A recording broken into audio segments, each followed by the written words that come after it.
जिसके पास कोई हीरो नहीं होता, कोई नायक नहीं होता, उसके स्वयं नायक बनने की संभावना खत्म हो जाती है। If you don't have a hero to follow, you can't be a hero yourself. आज मैं आप सभी को एक हीरो देने जा रहा हूँ, एक ऐसा नायक जो भरी जवानी में दुनिया से चला गया, लेकिन जाते जाते अपने रक्त से शौर्य की ऐसी गाथा लिख गया कि 5000 वर्षों के बाद भी समय की कालिमा उसका एक अक्षर धुंधला नहीं पाई। अर्जुन और सुभद्रा का पुत्र अभिमन्यु। महाभारत युद्ध का आज 13वां दिन है। कुरुक्षेत्र लाशों से पटा हुआ है। रणभूमि की मिट्टी अपना रंग बदल चुकी है, कभी पीली हुआ करती थी, अब लाल है। धरती से लेकर आसमान तक चील, कौओं, कुत्तों और सियारों के बीच मांस की छीना झपटी मची हुई है। चल रहा महाभारत का रण, जल रहा धरित्री का सुहाग, फट कुरुक्षेत्र में खेल रही नर के भीतर की कुटिल आग। और ये तो होना ही था। भगवान श्री कृष्ण ने हस्तिनापुर में इस प्रलय की झांकी बहुत पहले ही दिखा दी थी। केशव ने कहा था उस दिन दुर्योधन को, टकराएंगे नक्षत्र निकर, बरसेगी भू पर वन्य प्रखर, फणशेष नाग का डोलेगा, विकराल काल मुंह खोलेगा। दुर्योधन रण ऐसा होगा फिर कभी नहीं जैसा होगा। और सचमुच वैसे ही रण हो रहा था जैसे माधव ने कहा था। आज गुरु द्रोण ये निश्चित करके आए थे कि यही 13वां दिन महाभारत का अंतिम दिन होगा, क्योंकि आज वो युधिष्ठिर को अपने चक्रव्यूह में घेर लेंगे और उनको बचाने के प्रयास में उसी चक्रव्यूह में गिरकर पांचों पांडव मारे जाएंगे।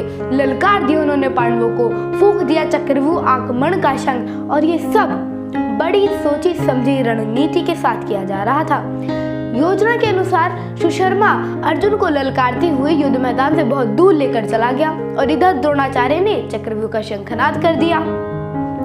दोनों घटनाएं एक साथ हुई। अब पांडवों के सामने अचानक दो समस्याएं आ खड़ी हुई कि पहली कि किसी भी तरह युधिष्ठिर को बचाना है, क्योंकि युद्ध मैदान में अगर युधिष्ठिर की मृत्यु हुई या उन्हें बंदी बना लिया गया तो पांडव युद्ध, प्रतिष्ठा और प्राण तीनों से जाएंगे।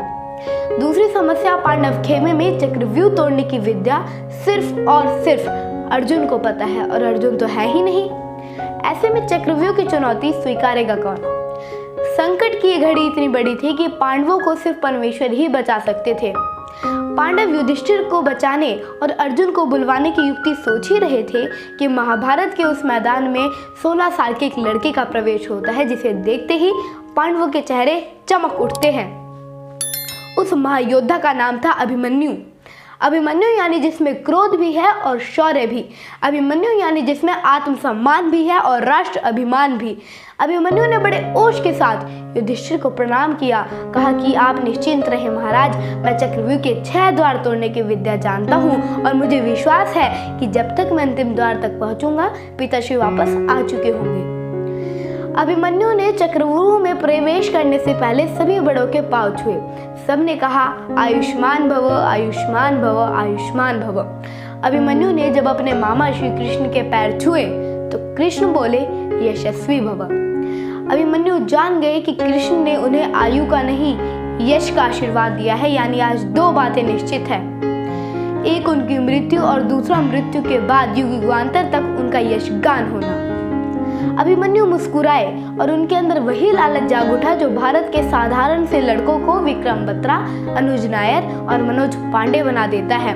बलिदान का लालच, राष्ट्र यज्ञ में आहुति बन जाने का लालच। बजाय इसके कृष्ण का संकेत समझकर वो अपना इरादा बदल दे, अभिमन्यु दुगने उत्साह के साथ चक्रव्यूह की ओर चल दिए। फिर जो हुआ आप जानते हैं, लेकिन जो आप नहीं जानते वही बताने के लिए आज मैं आप सभी के समक्ष उपस्थित हुआ हूँ। इस दुखद सत्य से आप परिचित हो कि अभिमन्यु के साथ छल किया गया। चक्रव्यूह के 7वें द्वार पर द्रोणाचार्य, दुर्योधन, दुशासन, शकुनी, अश्वत्थामा, जयद्रथ और कर्ण जैसे महान योद्धाओं ने मिलकर अकेले बालक के पीछे से हमला किया। युद्ध की सारी मर्यादाएं तोड़ दी और इस हमले में अभिमन्यु वीर गति को प्राप्त हुए। लेकिन यह आधा सच है। आपको पूरा सच जानना चाहिए, तभी आप अभिमन्यु का हीरोइज्म, उसका महानायक होना स्वीकार कर पाएंगे।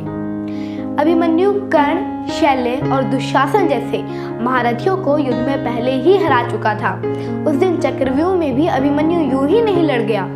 धरा पर गिरने से पहले उस चंद्रमा पुत्र ने ऐसे बाहुबलियों को धाराशाही किया जो एक ही दिन में महाभारत युद्ध की बाजी पलट सकते थे। गिनिए किस किस को मारकर मरा हमारा अभिमन्यु।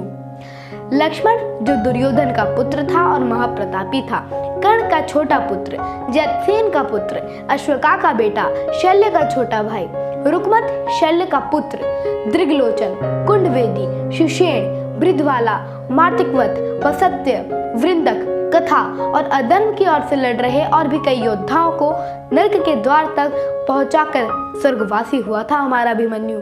तो आज के बाद आप जब भी अभिमन्यु को याद करें तो सिर्फ उसकी वीर गति के लिए नहीं, उसके पराक्रम के लिए भी याद कीजिएगा। संभव है कि अभिमन्यु होता तो महाभारत का युद्ध 18 दिन तक चलता ही नहीं। धर्म की पताका कई दिवस पहले ही कुरुक्षेत्र पर लहरा दी गई होती। आपके अंदर भी एक अभिमन्यु है, उसे वीर विद्रा के साथ आज और अभी जगाइए, क्योंकि माँ भारती को और सनातन को हमसे बहुत आशाएं हैं। जय हिंद, जय भारत।